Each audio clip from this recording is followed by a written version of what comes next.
नमस्कार सावतार का मेरे चैनल नंदिनी जो है, मैं हूं नंदिनी।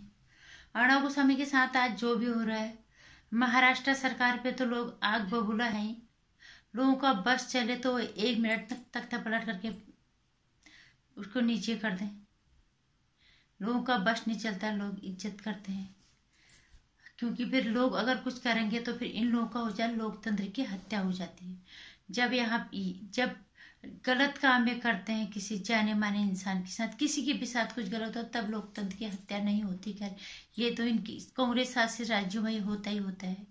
लेकिन अभी जो लोग इनके साथ साथ गुस्सा है लोगों पे, केंद्र में बैठी हुई बीजेपी सरकार, हर जगह हम एक ही पोस्ट देख रहे हैं कि 303 सीट हमने तुम्हें क्या करने के लिए दिया। 303 सीट दे के भारी भरकम मतों के साथ हम बीजेपी को सरकार में लाए। सबने मेहनत की, सबने, जिन लोगों ने जो उनके साथ थे, लोगों ने सोशल मीडिया पे इतना सारा काम धाम छोड़ के, अपना और चीज़ों को छोड़ के, लोग सिर्फ बीजेपी को लाने के लिए मेहनत कर रहे थे। और दुआओं में भी ये थे कि बीजेपी सरकार आए। क्या ये दिन देखने के लिए, क्या सरकार के हाथ पे इतना पावर नहीं है कि वो महाराष्ट्र सरकार की क्रियाकलापों पे नजर रखे, उन पे कोई सख्त कार्रवाई करे? क्या केंद्र में बैठी बीजेपी सरकार को ये दिख नहीं रहा?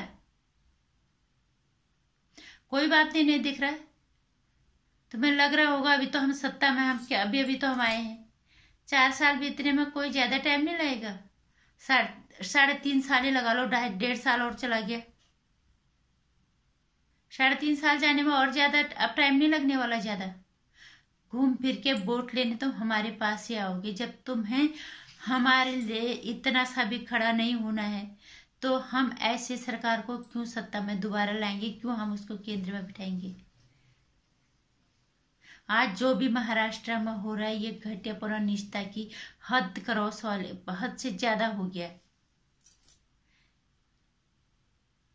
और चुपचाप बैठ के आराम से सारे बीजेपी के नेता देख रहे हैं। अमित शाह जी ने औपचारिकता के लिए एक लाइन बोल दी, ये तो पत्रकारिता के साथ कुछ बोला है उन्होंने, मैंने पढ़ा भी नहीं कि अमित शाह जी ने बोला है कुछ। बोलने से क्या होता, करके दिखाओ,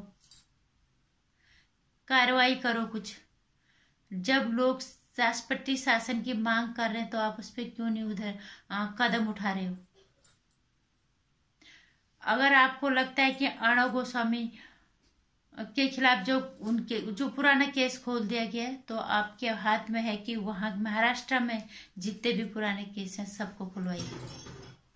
महाराष्ट्र में अगर ये आपके हाथ में नहीं है, तो वहां राष्ट्रपति शासन लगाने के लिए राष्ट्रपति के पास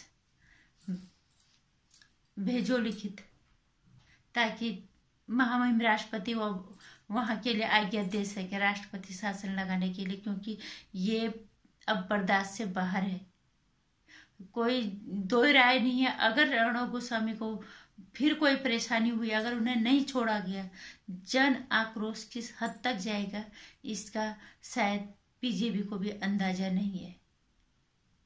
हम घर के अंदर बैठ के सोशल मीडिया पे ये देख पा रहे हैं कि लोग कितने परेशान है, कितना लोगों में गुस्सा है, कितना आक्रोश लोगों में है।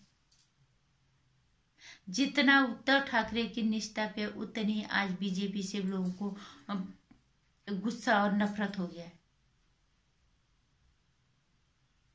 ये कितनी अफसोस की बात है कि बीजेपी शांत बैठी हो, उन्हें कुछ भी नहीं कहे, कोई कार्रवाई वहां के खिलाफ नहीं हो रही है, कोई बात नहीं उठाई जा रही है। क्यों?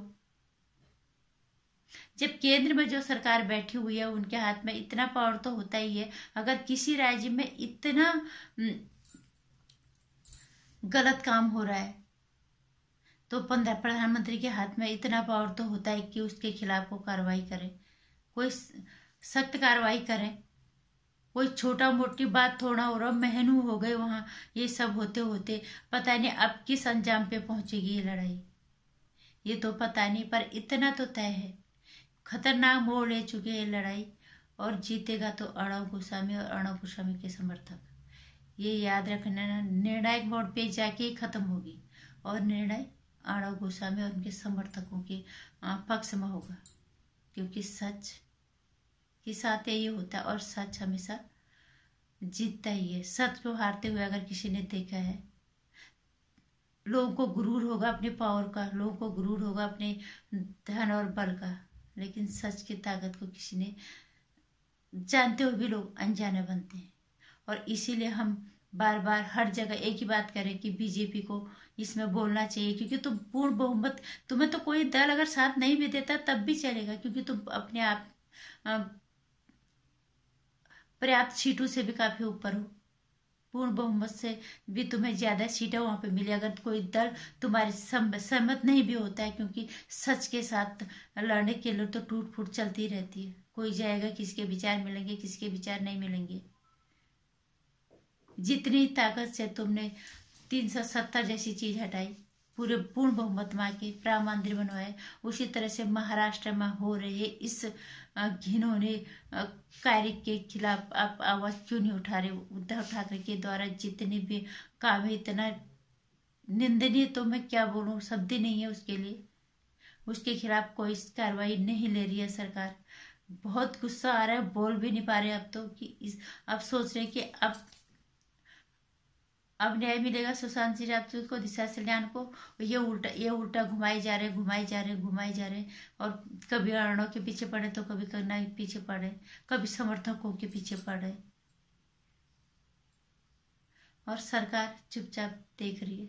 देखते रहो, ये लड़ाई अब जहाज जैसे पहुंच गई ना, ये निर्णायक मोड़ पर तो जरूर पहुंचेगी, और निर्णय अर्णव गोस्वामी के पक्ष में आएगा, क्योंकि जीत हमेशा सच की होती है, ये याद रख लेना। और बीजेपी भी दोबारा, जितनी हमने निस्वार्थ भाव से बीजेपी का समर्थन किया, निस्वार्थ भाव से हमने बीजेपी के लिए पोस्ट डाली हर जगह, उनको लाने के लिए लोगों से बातें की और समर्थन किया, मीडिया पे, सोशल मीडिया पे इतनी पोस्ट डाली कि ताकि बीजेपी दोबारा सत्ता में वापस आए और देश में कुछ अच्छा होगा। लेकिन अगर बीजेपी का यही हाल रहा तो कोई फायदा नहीं हमें इतनी सीट देके, और कोई फायदा नहीं है अब इनसे, इनके सामने मिन्नत करने से, और दोबारा फिर आना हमारे ही पास है। नमस्कार। वीडियो को लाइक और शेयर करना, चैनल को सब्सक्राइब कर देना। आने वाली वीडियोज की जानकारी घंटे